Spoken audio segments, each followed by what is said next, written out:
Reports are just coming in of an explosion at Liverpool Street Station here in London. Sadly, Britain and the world has suffered a number of terrorist attacks over the last few years.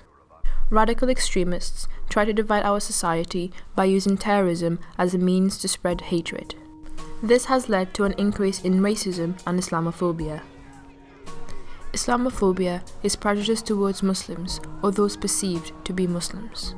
On the 7th of July 2005, 52 people were killed and many were injured when terrorists attacked the London transport network.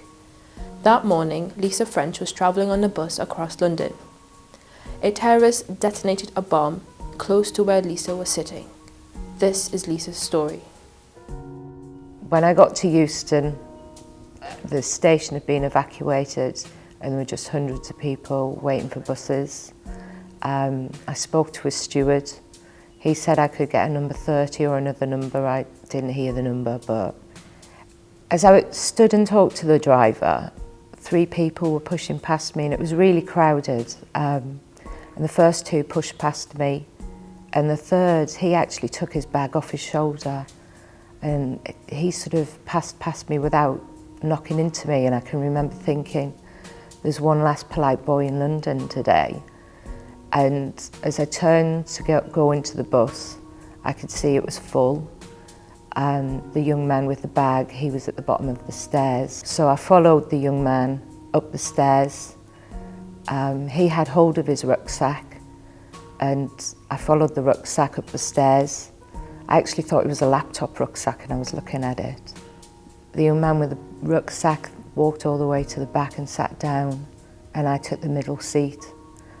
The only reason I didn't sit next to him was because he had a big bag and I had a big bag. I thought we both were carrying laptops, and I didn't really want to be jostling with 2 laptops on the seats.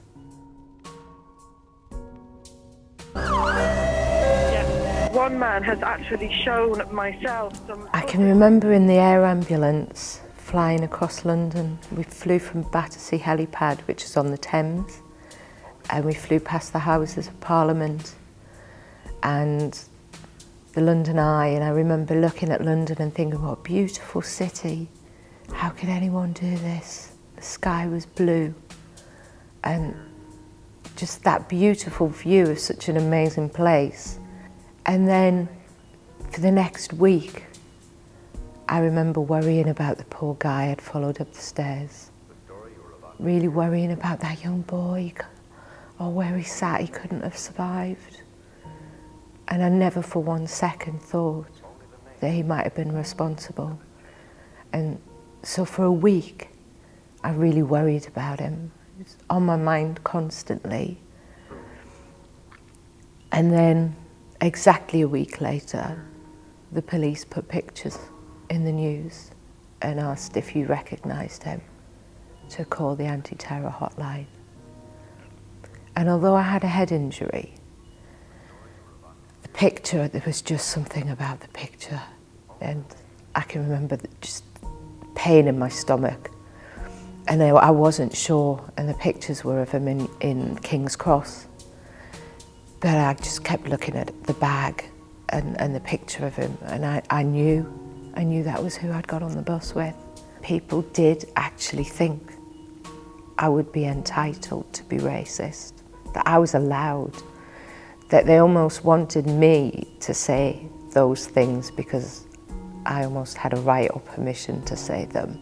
But actually, if I were to transfer that hatred onto someone else, to continue their message of hatred, I'm doing their work for them.